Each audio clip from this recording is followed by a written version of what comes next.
Lisekwatisa sizwe ukuthi loku ingwenyama isivulele le-ICC sitaba nemhlangano wekucala lotawenteka la kaNgwane lotawenteka khona la e-ICC umhlangano we-EU OACPS lokusho ukuthi kuta onke amazwe aka-European Union nemave laphasi kwenhlangano yaka-OACPS i-Organization of Africa, Caribbean and Pacific Countries.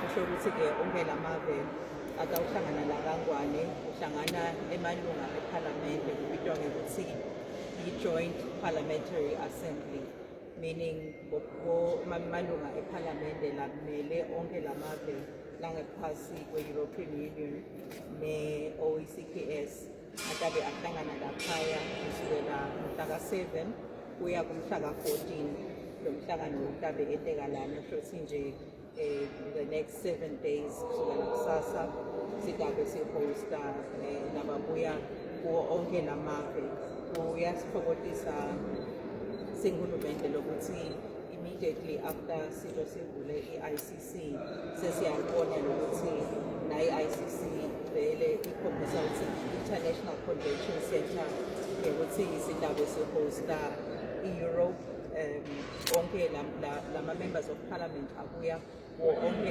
27 emazwe e-Europe sitabe sihosta emalunga ephalamende nabuya e-Africa ne-Caribbean and Pacific. Lokhu-ke lithuba lelihle kakhulu ukuthi sikhone ku-showcase lesakhiwo neloku-showcase le-ICC labaningi bayibone ngalobuhle lobebenteka lana as an opening ceremony nala exhibition kepha-ke nyalo mhlaba sotawubona i-ICC seyi-operator ngalokune kunengabe i-operator ngako lokunye lokuyi-conferencing yemihlangano kutawuthi ngalomhlaka 7 kutawuqala le-OECPS Africa Assembly kutawuhlangana namalunga ephalamende la ngilawase-Africa ahlangane odwa kuqala kusukela mhlaka 7 to the 11 sho sihlangana-ke emalunga ephalamende e-Africa bese-ke i-EU seyabajoyina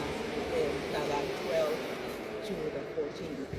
Kukuthata nje eMaswati ngoba na kwenteka lo mhlangano lo akutsithi nje le-ICC kepha kunemahhotela lapho bayohlala khona kune-transport indiza tethu itawube tigcwele already i-airline yethu Renak is talking to lama partner airlines lapho kusuka khona onke lama delegates ku-ensure lokuthi asinake kufika laphaya lapha tawufike lakhona connecta afike kaNgwane.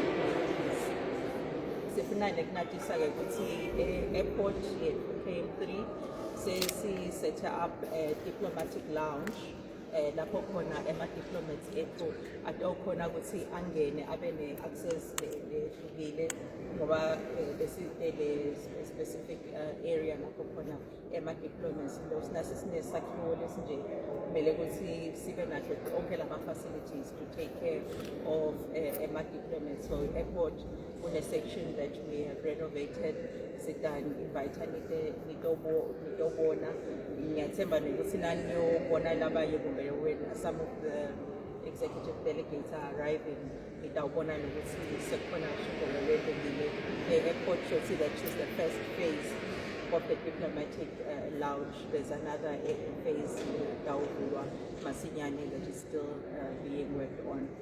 Nekuthi-ke lokusitaba naletivakashi not just now but all the meetings that will be taking place in future kusho ukuthi singeMaswati sefune sathi ukuthi ngale International Convention Center will be receiving a lot of guests, will be receiving a lot of delegates. Sende lokhu-ke lesiphume ngako singeMaswati ukuthi bantu bekhamba siyahlonipha sibaphatha ngaleyo enhlonipho siyabasita lapho badzinga usito khona nebanikati bema-establishments like emahhotela ema-restaurants vele sekubita ukuthi sitsinzitse sente konke kube kuhle njengale ICC bangathi bete emhlanganweni bakhanze basita baye ehhotela noma e-restaurant bakhanze letfombe tingasafanani sefuna improve hospitality yethu ngoba we'll now be hosting a lot of international delegates latabe yeta labangwane for imihlangano. Loku kwekuvula kwe-convention center isho ukuthi vele kusukela nyalo until we'll be hosting a lot of meetings in the country. And as the mihlangano ikhula kusho ukuthi nathi i-economy yethu itawukhula ngoba le mihlangano ayithizile ukuthi uhulumende, but it touches a lot on the private sector. Just this meeting alone, a lot of money has been invested already in the private sector. Italakithi singemaswati nathi sinasihamba siye emihlanganweni sifike sishiya imali lena mahhotela yonke le mali abakunike yona ukuthi i-per diem. Uthatha le per diem uyishiyele la uyakhona ukubhadala ihhotela, uthenge kudla, ugibele i-transport, wente konke, uthenge nangabe khona lokuthengako.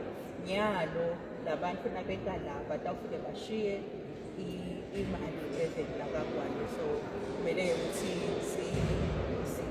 ilungiselele nathi singemaswati ukuthi from now onwards we'll be having a lot of international delegates that are coming for the different meetings in the country.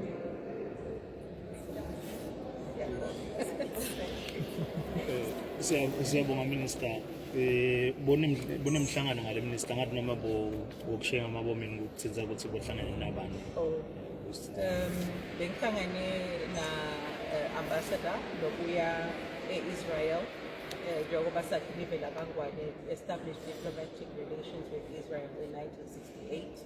So ambassador ubuya ke e-Israel ufocus kakhulu yena ezabeni tabo technology, cyber security.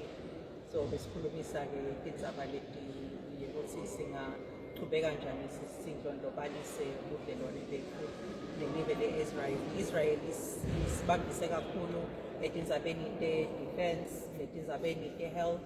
Kunema-specialists la eba operations yebantwana labantu bebanema-heart complications. There's a foundation yase-Israel where labo bantwana baya e-Israel to receive lolo sizo. So sibuka ke tindzaba te-cooperation kutindzaba te-health.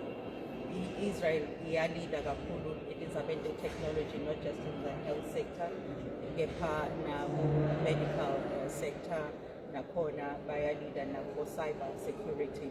Kunemihlangano letabe yendeka e-Israel sitolungisekela loko ukuthi live la kaNgwane nalo likhone ku-participate, both government and also the private sector likhone ku-participate kule mihlangano. Siyabonga.